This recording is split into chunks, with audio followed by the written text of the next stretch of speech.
Squirrels!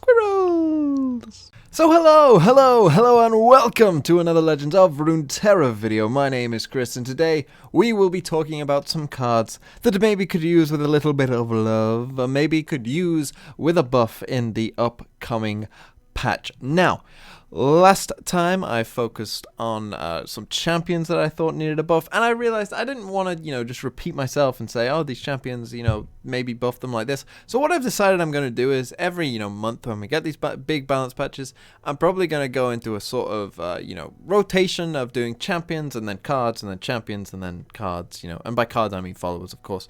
Yesterday also I made the cards that need to be nerfed. Check that out. If you want to, and tomorrow we will be talking about decks for Aphelios, and then Tuesday, of course, is the big reveal of the balance patch, and we might get some more Aphelios cards tomorrow, or maybe Tuesday, I'm not sure. Of course, only right now we have Aphelios and I think his champion spell. Obviously, normally they kind of release a couple, more followers that come with something, so we'll see if that happens as well, and obviously we'll talk about them if that does come into the game. But for now, we're going to talk about cards that could use with a buff, and I'm picking very, very specific cards. A good example, I think, of cards need a buff, right? A good example of something that I'm not going to do is looking at a card like Avaros and Marksman and just saying, hey, this could be a 3-2, and then it would be, pretty decent. Yeah, that is true. It's not really exciting though, so I'm focusing on one card in each region that I think could really, really change an archetype or bring about completely new decks.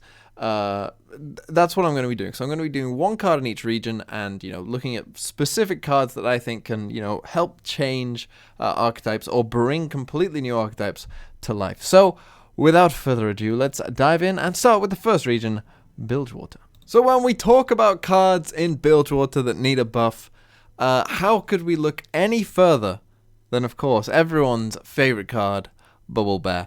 Now, Bubble Bear, of course, is a card that, aside from, the complete memes, doesn't see any play at all. I think when you look at Bubble Bear and think, why did they print this card, you have to remember the time, when Bilgewater was coming out.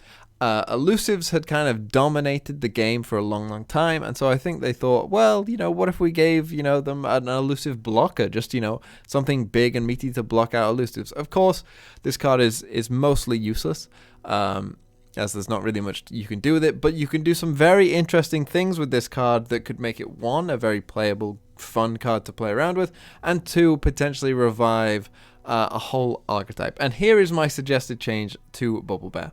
I think we could bring Bubble Bear's health down to 4. Stay with me here. And add on the text. When you attune, grant me 1 attack. That means the Bubble Bear himself will, of course, do that, as he does have attune, and will become a 3-mana 1/4. And then each time you attune, Bubble Bear grows in strength and grows in strength until he becomes a pretty big threat on the board. Now, what would this do? Well, of course, it would create a sort of attune deck. And if we look at the attune cards that are available, we see there are quite a few different options, and multiple of them have elusive.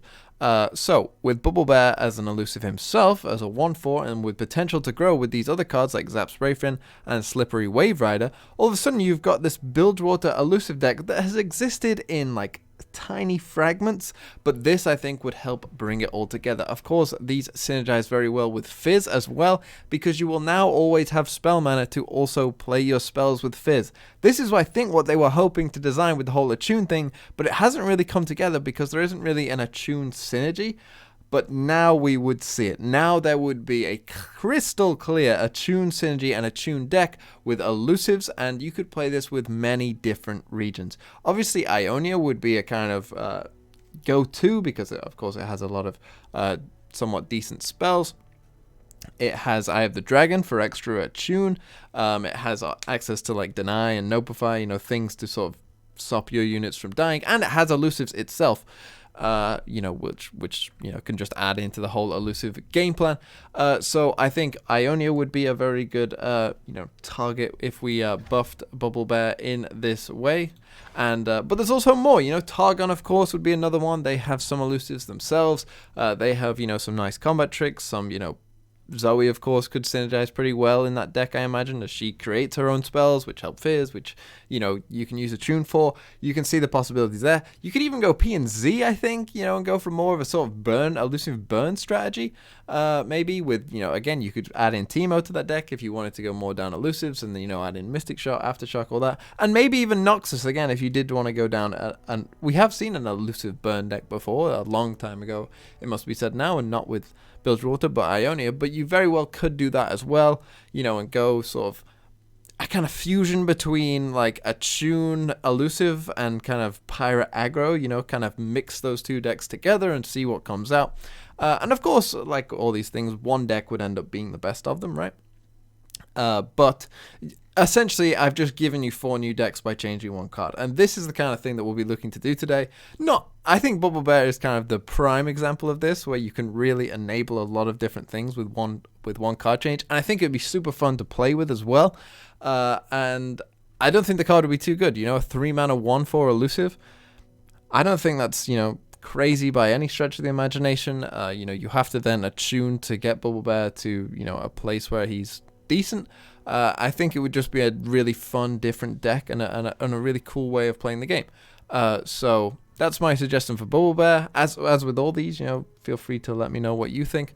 But I'd love to see Bubble Bear get buffed. It would be funny just to play Bubble Bear, and we can all reminisce about how bad he used to be if they did buff him. So that is something that I'd be looking at doing, but we'll see what they do. Next up, we have Demacia, and I think it's about time that we potentially gave a dragon deck some love, and that is with Kadagrin the Infernal. Now, when I come with these ideas, don't come at me with, this idea is overpowered or this is too strong. Of course, you can adjust the balance in any way, right? I think what's more important is the idea rather than the balance. Because the balance, you could, if you had access to the game and could make these changes to the card, you could always just change the balance of a card, right? You could just change the mana cost, you can change the stats on it, etc, etc, etc. But I think what Kadagrin could need, or would really need, is something like dragons getting Overwhelm instead of 2/2, right? Giving other dragons Overwhelm rather than just giving them a stats boost. Dragons don't really need a stats boost, they've already pretty well statted units that can grow, of course, with Fury every time they kill something. So the idea of giving extra stats to something on Kadagrin really makes no sense.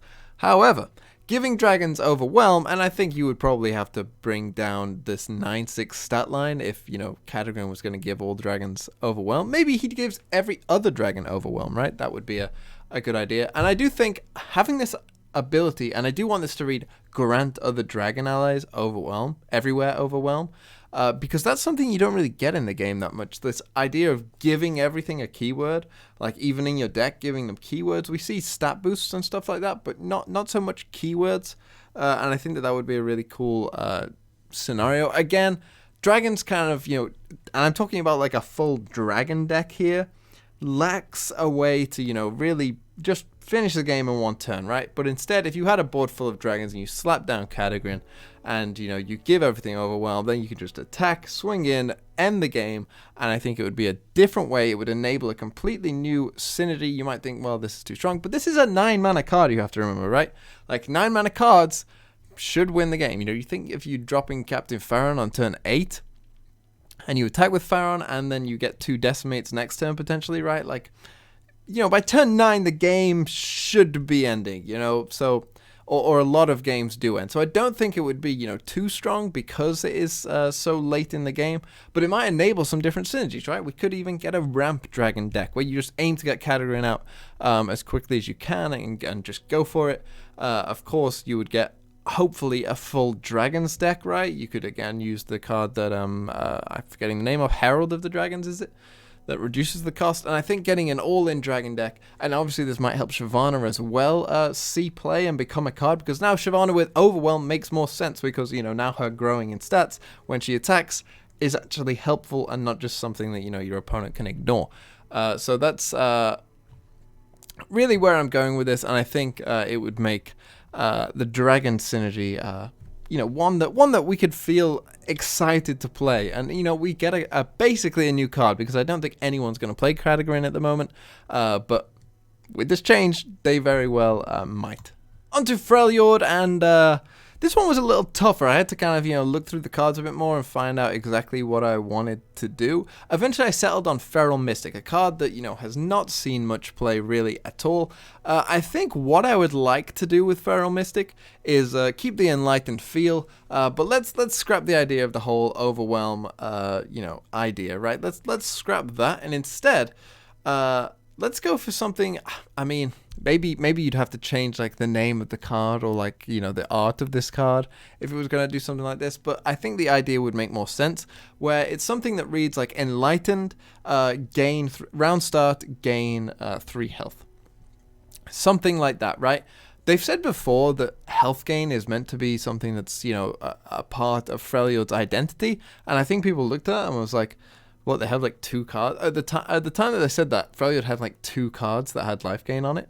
And everyone was a bit like, oh, okay, I didn't really know that. I thought it was just a tiny fringe of what they were trying to do. But they mentioned that in a balance patch. I distinctly remember because it was quite surprising.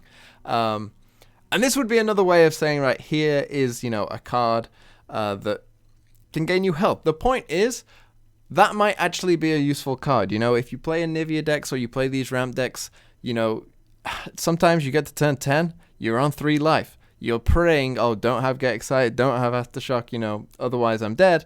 Whereas now Feral Mystic, if it came down, it was like every round I'm healing you 3. Well, it's now deal with this or you've lost, right?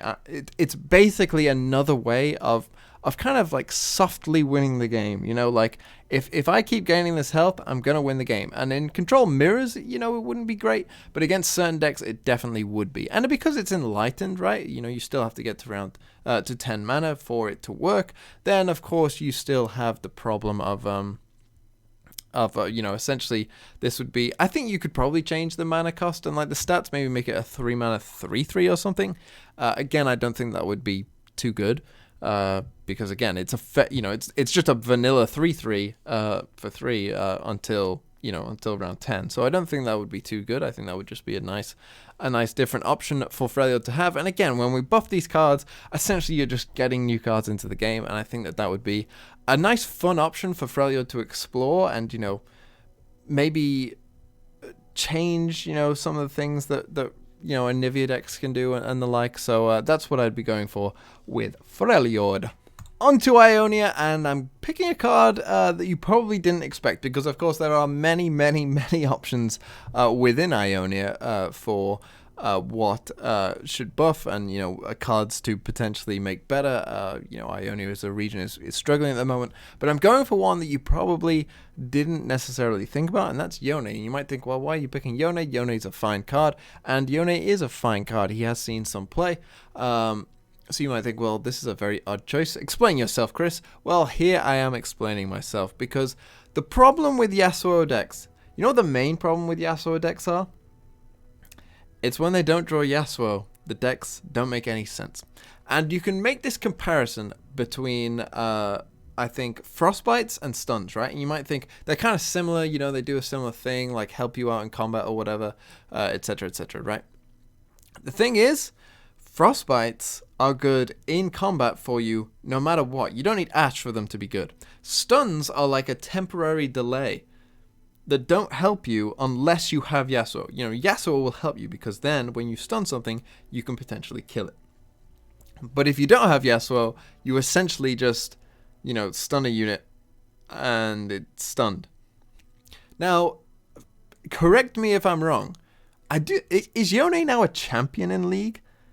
I think I've heard somewhere that he might be a champion now in League, and so what they might one day add Yone in as a champion. So whether this card exists then or not, I have no idea. I don't know how they're gonna figure that out.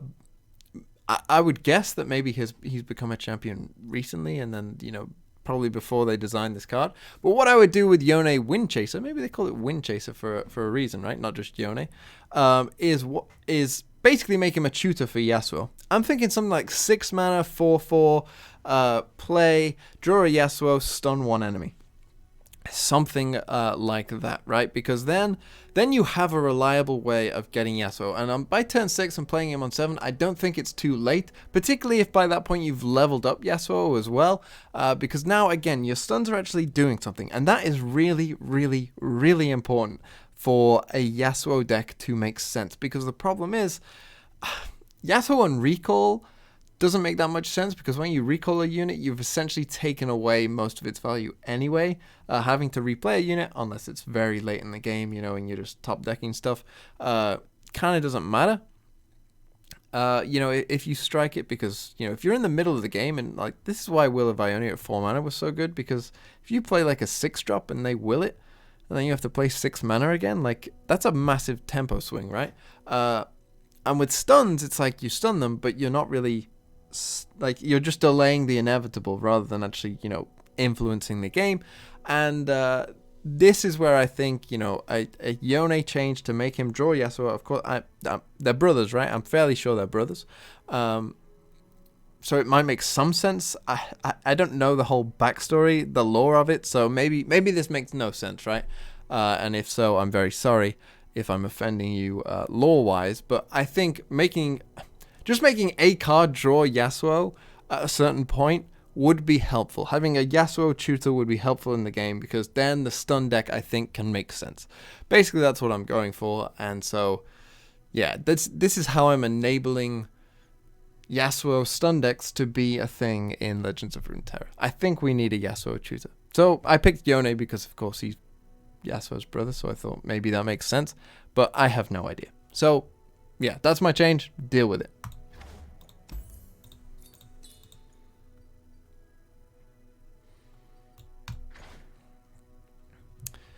On to Targon, and this was probably one of the easiest ones, because I love the support archetype, but the support archetype isn't that great. And I think, honestly, one of the reasons why is this card right here. I think Mountain Sojourners genuinely could read 5 mana 4/5 support, grant my supported ally 2/2, and Overwhelm if it has support, and, you know, continue on with the rest, but with Overwhelm as well. I genuinely think that would be fine. I don't think that would be too strong. And you might think I'm crazy, but I genuinely do not think it would be. Because the thing is, for that to be strong and still work, you need a board full of units and full of support units for it to be good. And that is something that, 1, requires you to build a very specific deck, and 2, requires you to play a bunch of units that are pretty low statted outside of combat anyway. If you look at a support archetype and support deck, most of their units don't have that great of stats, and so if on turn 3 or 4 or whatever you play Avalanche before this can get down, you know, it's probably GG. So that is why you give Mountain Sojourners a massive buff. Really push this to the moon, right? Still make it very synergistic with what you're trying to do, but support, the problem support has is it needs a finisher. The support deck between Targon and Ionia, it needs a finisher. It needs something that says, I'm coming down and then I'm attacking this turn or next turn or whatever, and if you don't deal with it, then it's game over. That's what they need, and by turn 5 or 6, that's what they need. And Ionia and Targon are, you know, regions that somewhat lack some aggressive archetypes, as particularly with Ionia. Of course, Targon, you know, depending on what you count Nightfall as, is kind of aggro. You can make, like, Zoe Noxus kind of aggro, but I wouldn't say Targon is necessarily an aggro region, or has that many great aggro decks. Now you give it both regions. Here is your full-on aggro deck that tries to win the game by turn 5 or 6, and then, you know, that's game over. And Mountain Sojourners would be a key piece to that, and I think that is a great change. You know, make this card good. Make it the best card in that deck. That's what Mountain Sojourners should be, I think. You know, you look at other decks like Ezreal Draven or whatnot, you know, they have a big finisher in Captain Farron. They have this big finisher that says if all else is kind of, you know, we can't quite break through or whatever, you know, we haven't been able to get enough damage, well, here's Farron, he's going to win us the game. Similar situation, right? Your opponent has a board full, you don't really have many great attacks. Here comes Mountain Sojourners, and, you know, we're going to win the game right now because of this overwhelm. You might think, well, that's coming down 3 turns earlier, that's not fair, but as I mentioned, Farron is doing it on his own, whereas Sojourners would need a whole board full of very specific units that also have support, so it requires you build a very certain deck, and that is how I would do this, and I think it would be very, very, very, very, very good for this archetype and for the game. I'm really passionate about this one because I love support, and I hope they buff Mountain Sojourners in this way and say, you know what, let's give them a finisher and make it be Mountain Sojourners. On to Noxus, and for Noxus we're doing something a bit different because I don't have one card in mind, I have a package in mind. Let's buff the Reforged package, let's make Riven great again. Or really for the first time, I should say. Blade Squire being a 1-2. One, it's not very Noxian to be a 1-2. I think if any region was not going to have a 1-2, it definitely would be Noxus. And I think this is the easiest change, right? Make this a 2-1. Very, very simple. Now, in my mind, I would prefer Riven to be a 2-cost and Runeweaver to be a 3-cost. Simply because what that does is it means that Riven is a different cost to Draven. And therefore is different to Draven, because I think one of Riven's biggest problem is she's worse Draven, essentially. She's Draven that gives you things that cost 1 and can only be played at gem speed, instead of Draven, who, you know, also has quick attack and his things cost 0 and can be played at any time. Essentially, that's what Riven is. She's worse Draven. And so I'd like her to be 2 mana so that, you know, there is a clear differential from Draven. Of course, you'd have to bring the stats down as well, but that's what I'd prefer. And making Runeweaver like a 3 mana 3/3, you know, something very solid for Noxus. Of course, if you didn't want to do that and you wanted to keep Riven at 3, then that's fine. You could obviously just make Runeweaver a 3/2 as well, and just buff this whole Reforged package as a whole. Now, you might think, well, does that make, you know, these cards too good and still doesn't help Riven enough? It's very possible that would be the case. I could definitely see an argument for, you know, as I say, I would change Riven as well to be a bit different, you know, get her down earlier so that her Reforge happens sooner. This is another reason why I would prefer to see her at 2 mana, so that you can get these blades earlier and, you know, potentially get Riven leveled up as soon as possible. I think this one definitely should be a 2-1. You probably should be a 3-2, or, you know, as I say, a 3 mana 3/3. And I think when you buff this Reforged package as a whole, I don't know why they did this. It seems pretty simple. I think the reason that they have done this differently is maybe they thought that the Reforged blades would be too good. Like, if you make Blade Squire a 2-1, I think they probably thought, does this just become too good in just like a generic aggro decks? Which I don't really understand the reasoning for, because, you know, Legion Saboteur is just reasonably good in Precious Pet is just like reasonably good in every aggro deck, right? Like, I don't really understand their thinking behind that or why this was a 1-2.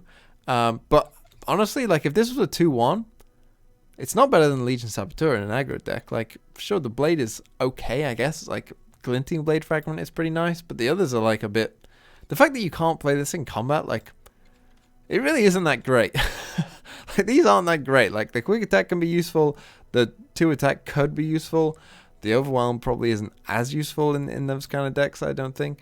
So I don't know. I think, you know, change the Reforged package. Just buff them all. And changing this to a 2-1 would be a buff, by the way, because obviously it makes it easier to die, and it's a bigger threat for your opponent having it to block as well.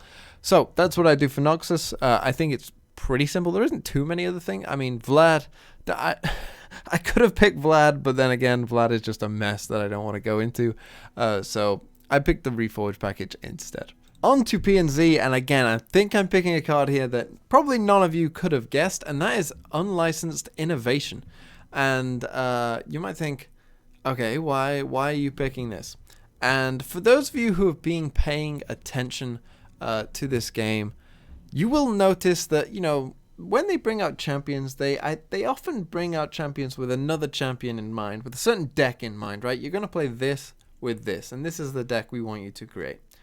And, you know, some of you, I'm sure, have noticed that, but you might not necessarily know that Heimerdinger is definitely meant to go with Lux, and they've made a couple changes to certain cards. In fact, we can go on to Heimerdinger himself, and we can look at how they changed Heimerdinger. Well, they changed his Elusive Turret to be 6 mana. They recognize that the Elusive Turret is the best one, so we'll make it 6 mana. We want it to be the 6 mana one. Hey, remember Lux? Remember what Lux does? Hey, Lux. Hey, if you cast 6 mana spells, she'll give you a final spark. Hey, Lux. Heimer. If you cast 6 mana spells, good things happen, right? But the problem is with this archetype is there really is only one good 6 mana spell to be played proactively, and that is Remembrance. And other people have tried it with Unlicensed Innovation.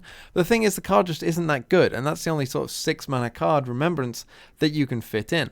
And there's other clues as well, as you know, as they try to push this deck down our throats, and that is, if I can find the card, Flash of Brilliance. This didn't used to say 6+ cost spell, but now Flash of Brilliance says 6+ cost spell. Hey, Flash of Brilliance gives you a 6 or more mana spell, right? It works with both the champions. That's clearly what they're like, you know, shouting at us from the rooftops. But the problem is there just isn't many proactive 6-cost spells to play, right? Remembrance is a great one. You know, you pay 6 mana, including spell mana, and you're gonna get, you know, a good unit, one of the Demacian good units, right? The problem is Unlicensed Innovation just gives you a bad unit for 6 mana, right? It's just not that good. So what can you do to change it? Well, first things first, I'd actually change the mana cost of a legal contraption to 1. This means if it gets recalled or something crazy happens to it, it'll only cost you 1 mana to play again, so therefore it's not a very good target to do that too, right? That's the first thing I'd do. The second thing I'd do, though, is just make this a 5/6. And you might think that's a really boring change. Why are you including it? But I think genuinely that change alone, just changing 1 health point on this card, a card that you have probably never seen played before, would genuinely create that archetype and make it very, very good. Because for those of you, of course, who can remember Trundle being a 5 mana 4/6, being 6 health matters a lot. Nothing will be able to trade into this until turn 6. So if you play it on turn 3 with spell mana, yeah, sure, your opponent can go wide on you and you're still under a lot of threat there. But if they're just, you know, playing it a bit slower, this will hold down the board for you no matter what. It will trade into 2 things no matter what. And it's giving you good value, right? And that is what that deck needs. It needs another 6 mana proactive spell that is good to make it worthwhile. And now all of a sudden you've got 6 versions of these, and you know, now all of a sudden you enable a bunch of other cards as well. All the Mage Seekers now become way, way better because a lot more cards there than I was expecting. But all of a sudden these 3 cards make more sense. Now, you know, on turn 3 you have 6 options to play for 6 spell mana. So now on turn 4 you can play this as a 4 mana 6/5 pretty reliably. And now all of a sudden you're the one with the massive board who potentially is putting a bit of threat on. And that means that, you know, your Heimer and your Lux don't need to do as much, right? And they will hold down the board for you. All of a sudden these cards make much more sense. That's what needs to happen for this archetype. And that's how just changing something so small, right? You would think that that couldn't be the case, but I really do think such a small change as just adding 1 health onto this would make all the difference. So finally we come to Shadow Isles, and this is something really funny I just wanted to point out, and that is that I don't actually own the card that I'm going to talk about. I don't know how I've managed to avoid getting this card in a chest. No one plays the card anyway, so I thought, oh, this is funny, I just won't craft it then. I've noticed that I didn't own any of this card. It might be the only card I don't have any copies of. I'm pretty sure it is. And I don't know how I've avoided it, but the game clearly is telling me something that, don't worry, no one will ever play this card. You'll never see it anyway. So don't worry about it. We're not even going to give it to you, right? And that's Dusk Rider. Dusk Rider, when it came out, everyone was like, well, this is perhaps the worst card I've ever seen. And that's true, right? Because something like, is it Trifarian Shield Breaker or something like that, is a 5 mana 6/5 with Fearsome in Noxus. And this is a 5 mana 2/5 with Fearsome that, you know, with enough extra steps, you can get it all the way up to a card that doesn't see any play. And that's the problem with Dusk Rider, right? Essentially, it's just a really bad card. So, how do you fix Dusk Rider? Again, very, very, very simple. You simply change that word Fearsome to Overwhelm. And you might think, Overwhelm in Shadow Isles? What are we doing here? Is that really Overwhelm? Well, some of you may notice that this is a horse. Some of you may already know where I'm going with this, in that this man is kind of a horse. And he has Overwhelm. So what if we made a sort of like, you know, little nod to everyone of just saying, like, anytime we see a horse in Shadow Isles, it has Overwhelm, right? The only ones in Shadow Isles with Overwhelm are horses. This. Are you telling me this thing can't overwhelm something? Really? This thing, look at it. This thing is massive. And it's about to kill this dude, who probably is a character in the game that I should probably figure out. But this dude's dying to this. This could have Overwhelm. And this is robbing us, really, of, I think, one of the coolest arts in the game. This, I think, is really, really cool. Whoever made this, very well done. But it's as simple as giving it Overwhelm. Nightfall as a deck is okay. It's okay. It's kind of maybe low tier 2, something like that. In the hands of a right player, can absolutely be a very, very strong deck. But, could they use with an extra, like, here's another tool for you just to have. And you know what else this would do that I really, really want to happen? Is it would potentially allow enough Nightfall cards to exist in Shadow Isles alone for you to be able to play Nocturne outside of with Targon. That's something else that I really want to happen, is to have enough Nightfall good cards in Shadow Isles so that you can experiment with Nocturne elsewhere. That's something that I'd really love to see as well. So this change, again, would enable more than one deck. You might think, oh, it's just helping out Nightfall, but because you can then potentially play Nocturne with other different decks, a bunch of other different stuff. Maybe you play him with They Who Endure. Maybe you play him with Noxus, right, and go for a sort of full aggro deck. Maybe you play him, I don't know, with Demacia or even Freljord with Ash, right? And you try and just this reduce attack deck. I don't know. There's plenty of things that you could experiment with. But right now we can't do it because there just isn't enough. This would be a great way of doing it. And that is the change that I would make. So those are my changes. Please feel free to let me know what you think of them. I think quite a few of them are quite good, I'll be honest. I think some of them would genuinely enable a bunch of different decks for, me or others to try out. And, I'm just saying, Riot, if anyone from Riot ever catches a sniff of this video, I'm just saying, just pay me for these ideas because they're so good, right? Bring me onto the team. I'll be happy to, change some of these cards and buff some of these cards because I think my ideas are pretty good. I'm just kidding. Well, not really. If they do offer me a job, I would take it probably. But thank you so much for watching. As I say, please feel free to comment about other cards you'd love to see buffed or, other archetypes you'd love to see come to life. As I say, I kind of avoided some of them like Vladimir because it's just a minefield of like, if you say something about Vladimir and how to buff him, everyone goes, well, actually, I think Vladimir needs this, and this. And if you change this card to, become like a 3-mana 7/7, then the archetype would be great. That's been my experience at least. So I kind of avoided Vladimir, but I would like to see that buffed as well. So I'm really excited for the patch. I hope it's a massive patch. If it's a massive patch, I'm going to lose my marbles. I'm going to go crazy. But I should end this video here. So thank you so much for watching. Have a really nice day. That's normally how I end it. Have a really nice day.